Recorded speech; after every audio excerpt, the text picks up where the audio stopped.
नमस्कार, मैं संजीव राय और आप देख रहे हैं प्राइम इंडिया समाचार। आज हमारे पास खबरों का खजाना है, क्योंकि भारतीय जनता पार्टी के द्वारा लोकसभा चुनाव में प्रत्याशियों की एक नई लिस्ट जारी हुई है, जिसमें उन्होंने कई लोगों को गाना गाने के लिए मजबूर कर दिया है। होली का त्यौहार है, यों के लिए लोकसभा प्रत्याशियों की ये जो लिस्ट है, उनके लिए यह सोने पे सुहागा का काम कर रही है। तो कई लोग इस होली के त्यौहार में अपनी मायूसी को छिपा नहीं पाएंगे, क्योंकि भारतीय जनता पार्टी के द्वारा जारी इस लिस्ट में भगवान राम ही चुनाव लड़ेंगे। बक्सर से अश्विनी चौबे इस बार टिकट कटने से थोड़े मायूस दिखेंगे, तो वहीं बिग बी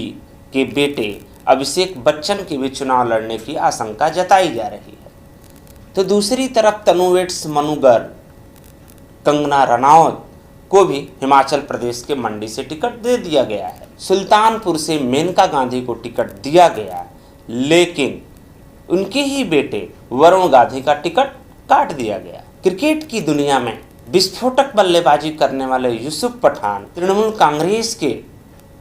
सिंबल पर पश्चिम बंगाल के बहरामपुर से इस बार सियासी पिच पर डेब्यू करेंगे। और जैसा कि आशंका जताया जा रहा था कि बीजेपी के फायर ब्रांड नेता वरुण गांधी पर तलवार लटक सकती है, और तलवार लटक भी गई,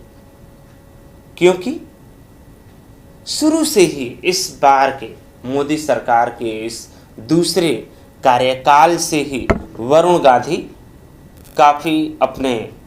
विरोधी स्वभाव के कारण ये चर्चा में चल रहे थे। बीजेपी की लगभग हर मुहिम को, या यूं कहें कि बीजेपी की गलत नीतियों का उन्होंने खुलकर विरोध किया, जिसका खामियाजा उन्हें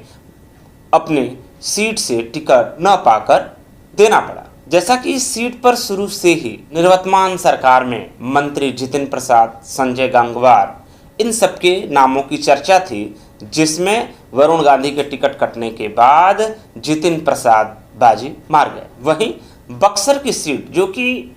अंतिम चरण में होने वाले चुनाव की बक्सर की सीट काफ़ी चर्चा में थी, क्योंकि यहाँ से अलग अलग जगहों पर अलग अलग अनुमान लगाया जा रहा था कि क्या जिस प्रकार से गुप्तेश्वर पांडे ने वीआरएस लिया था चुनाव को लड़ने के लिए, और उन्हें बीजेपी ने एक झुनझुना थमा दिया, वहीं इस बार आईपीएस आनंद मिश्रा ने भी वीआरएस के तहत,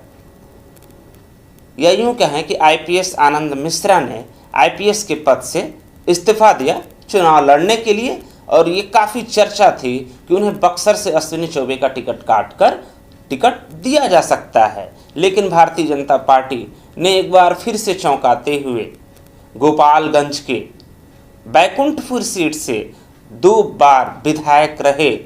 मिथिलेश तिवारी को बक्सर से लोकसभा प्रत्याशी घोषित कर दिया है। वहीं वरुण गांधी के टिकट कटने के बाद अखिलेश यादव ने भी काफ़ी सकारात्मक संदेश दिया है कि भारतीय जनता पार्टी भी हमारे पार्टी के प्रत्याशियों को, हमारे पार्टी के नेताओं को अपने पार्टी से प्रत्याशी बना रही है, तो वरुण गांधी के लिए भी हमारे भी पार्टी के दरवाजे खुले हुए हैं। वहीं बिग बी अमिताभ बच्चन के बेटे अभिषेक बच्चन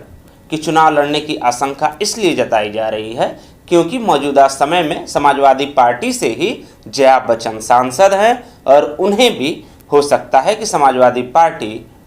किसी सीट से उम्मीदवार घोषित कर सकती। और जैसा कि चर्चा है कि मध्य प्रदेश के खजुराहो सीट से भारतीय जनता पार्टी ने बीडी शर्मा को प्रत्याशी नियुक्त किया है, तो वहीं से समाजवादी पार्टी अभिषेक बच्चन को टिकट देगी। तो अब यह देखना बहुत ही दिलचस्प होगा कि बिग बी के बेटे और बीडी शर्मा के बीच कैसी टक्कर होती है। वहीं क्रिकेट की दुनिया के विस्फोटक बल्लेबाज यूसुफ पठान ने सियासी की पिच पर डेब्यू किया है। अब देखना होगा कि उनका डेब्यू, यूसुफ पठान डेब्यू के लिए पूर्ण रूप से तैयार हैं, और वह तृणमूल कांग्रेस की पार्टी के सिंबल से बलरामपुर में सियासी पिच पर बल्लेबाजी करने के लिए तैयार हैं। लेकिन यूसुफ पठान को तृणमूल कांग्रेस के सिंबल पर बहरामपुर सीट से प्रत्याशी घोषित करने की चर्चा काफ़ी चल रही है कि आखिर में ऐसा क्यों किया गया, क्योंकि बहरामपुर सीट से लगातार 5 बार से सांसद रहे प्रत्याशी का टिकट काटकर तृणमूल कांग्रेस की पार्टी ने यूसुफ पठान को टिकट दिया है। अब देखना है कि यूसुफ पठान तो डेब्यू करने के लिए हैं सियासी पीठ पर, वहीं अनुभवी गेंदबाज जो 5 बार के सांसद रहे हैं उनके सामने इनका डेब्यू किस प्रकार से होता है। काफ़ी समय से बीजेपी के बात विचारों से समर्थन रखने वाली, उनकी हर मुहिम में साथ देने वाली बॉलीवुड की मशहूर अदाकारा तनुवेट्स मनु गर्ल कंगना रनावत को ने इनाम स्वरूप हिमाचल प्रदेश के मंडी से टिकट दिया है। प्रदेश के मेरठ से रामानंद सागर कृत रामायण में राम के रोल को बखूबी निभाने वाले अरुण गोविंद